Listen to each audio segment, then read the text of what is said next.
We begin in Alberta, where Canada's Western and Northern premiers are meeting, and where Alberta's separation referendum question remains the elephant in the room.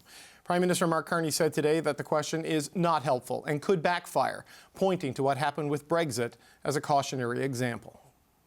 This is an observation from experience. In these separation issues, it is often advanced that vote for this and it's a free option. Vote for this and we will strengthen our hand in a future negotiation. That is a very dangerous bluff. That is a very dangerous bluff. I saw firsthand what happened in the United Kingdom when the view was vote for this, it'll be soft, and then we'll negotiate, etc. And they ended up, and they're still 10 years later trying to undo what people didn't think they were voting for, but what they ended up having. Saskatchewan Premier Scott Moe joins me now. Premier Moe, always good to see you. Thanks for giving us some of your time today, sir. Good to see you as well, David. I wonder if you can tell me what the reaction has been at the Western Premier's table now that Danielle Smith has put a question about separatism on the ballot for October. I'm sure we'll have a discussion about it. We'll actually start meeting here shortly. We'll wind up our meetings tomorrow afternoon. But listen, whether it's a Western Premier's table, which has the 3 territories added, as well as the 4 Western provinces, or later this summer, our Council of Federation table, you know, it is a table where we can, for the most part, drop our nonpartisan or drop our partisan stripes and have a nonpartisan conversation that's consensus focused. And that is, you know, what I hope to embark on here in lovely Kananaskis, might I add, over the course of the next 24 hours or so, and how we can work together to, you know, grow our Western Canadian, our northern economy. We have similar economies, but the emphasis is different, and we sometimes have to work together to ensure we can achieve that.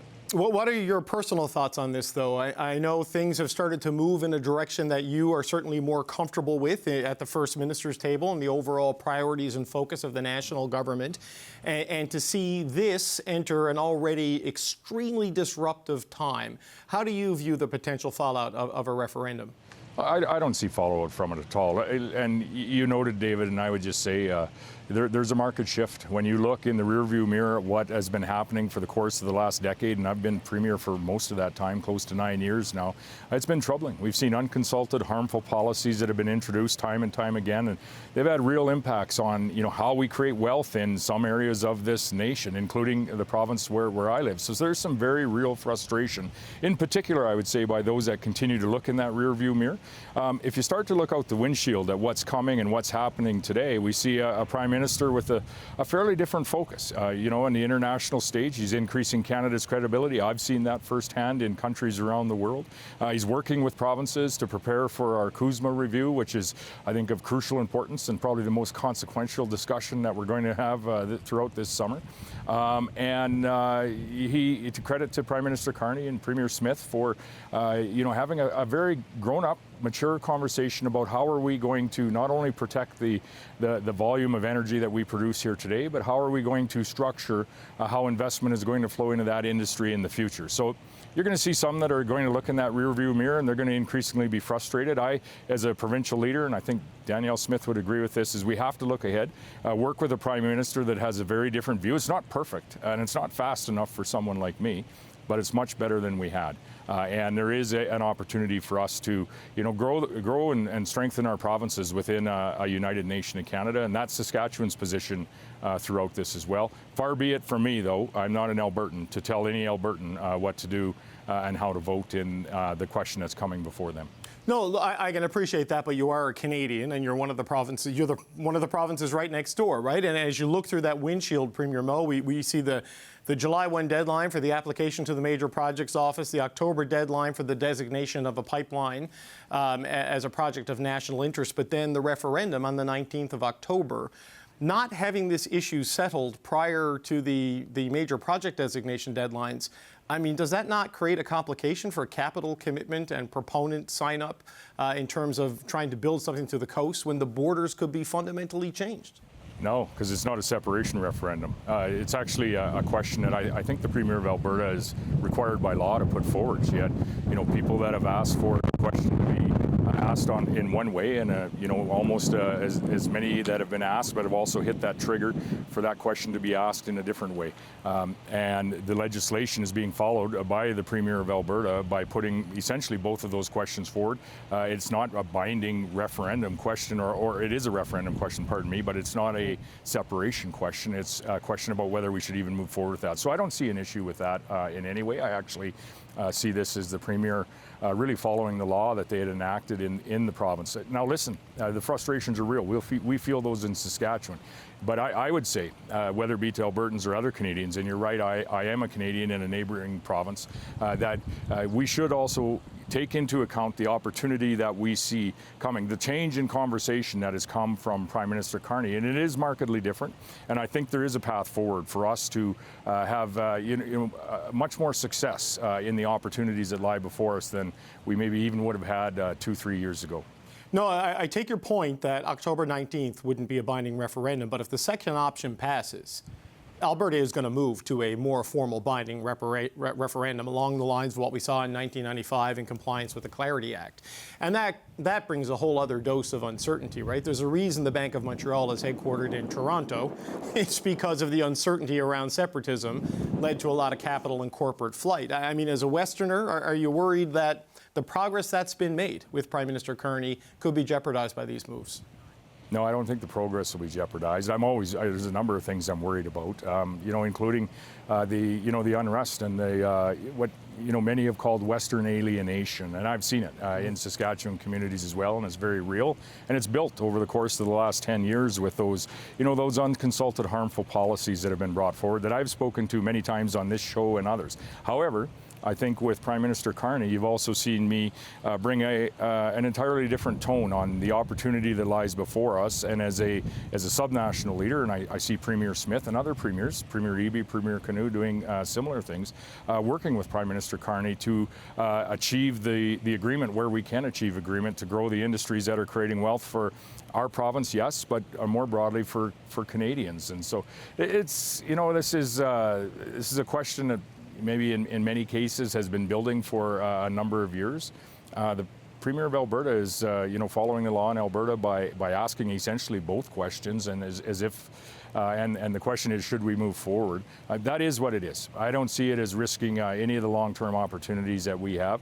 And as I say, Saskatchewan's position is, very much, in fact, it's the 8th founding principle of our party, is that we want to have a strong, growing province of Saskatchewan within a united nation of Canada. It's a principle and a fundamental founding principle of the Saskatchewan Party. And so that is our position. And I'll be talking about the opportunities that we have as provinces within that nation of Canada in the weeks and months ahead, and likely over the course of the next day here as well. How would you recommend the Prime Minister proceed in terms of speaking to the frustrations and the grievances of certain parts of the Alberta population, while also trying to get their eyes on that windshield view as opposed to the rear view? He sort of said today, based on his experience with Brexit, that people who suggest to you that you can just vote to gain leverage and there aren't consequences, he called that a dangerous bluff and sort of urged that people are very careful in how they vote. How would you recommend he approaches this conversation with Alberta between now and the vote? Well, whether you're the Prime Minister or any other Canadian outside the province of Alberta, I think there is ample opportunity for us to put forward why we should continue to move forward with 10 provinces and 3 territories in this nation. As I said, Prime Minister Carney has made a number of, I would say, policy shifts, tone shifts, emphasis or initiative shifts that weren't there over the course of the last decade under the previous Prime Minister. He's elevating our credibility in countries around the world. He is preparing for the CUSMA negotiations, and he has renegotiated some of the regulatory environment in the energy industry specifically, but it also impacts the mining industry in Saskatchewan and British Columbia. And he has also put forward the Major Projects Initiative, which is a stopgap solution to some degree, or way to deal with what is an unworkable regulatory environment, again, put in place, which is the cause of that frustration.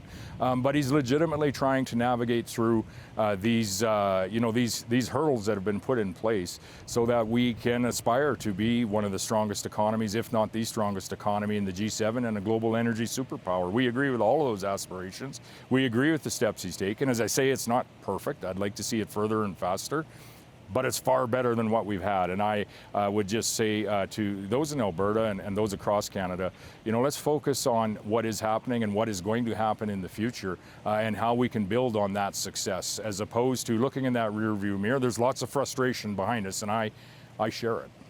The phrase you used, not perfect, but far better than what we had, that's how a lot of Liberals here are describing the carbon tax agreement with Alberta on the industrial carbon pricing, because it is a change, as you've talked about, in terms of a shift. You don't have one of these right now, and you're supposed to under Canadian law, Premier Moe. And you suggested that since Alberta got their MOU, that you might be open to something that's a similar arrangement. With the trajectory that Daniel Smith and Mark Carney have agreed to, is that something you'd be willing to consider or look at or implement in Saskatchewan? Yeah, we are a carbon tax-free jurisdiction in Saskatchewan right now, and that just speaks to the unworkable laws that were put in place by the previous fella, and the fact that he wasn't willing to have a conversation about making them workable. This Prime Minister is quite different. He's open to that conversation, and we've always been open to it. So, certainly we've already, I think, had a number of conversations with the Prime Minister. If it can work for not only the federal government, but the provincial government, and work for industry and families, most importantly, then, we would look to, aligning across Canada if we are able to do so.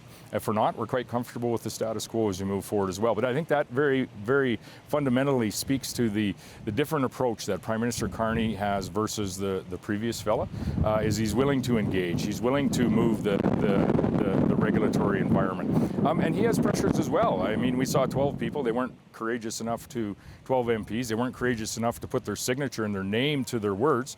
However, he has pressures within his caucus as well. And so, at the end of the day, if we can land in a place that might not be perfect for myself, might not be perfect for the federal government, but can work for industry and Canadians, then that's where we should get to. Right. It's 14, actually, I think, who signed it, not 12. So it's a little bit larger. The dissent there is a little bit larger than the Council of the Federation, Premier.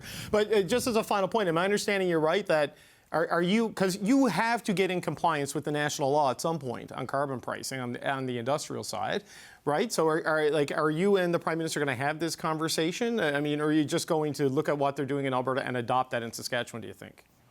Well, I think that'd be a starting point, but as I said, although our industries are similar across the provinces, the emphasis of those industries and the proportion of how those industries are impacted is different across the provinces. And I think it's fair for some bilateral discussions around, what works specifically for our province and the families that are working there and the industries that are creating those jobs there. There might be some slight nuances to it.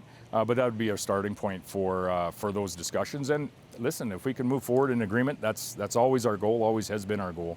And we're happy actually to have a Prime Minister that is at least willing to sit at the table and have those conversations. We haven't had that for a decade, which speaks to the frustrations that so many are sharing.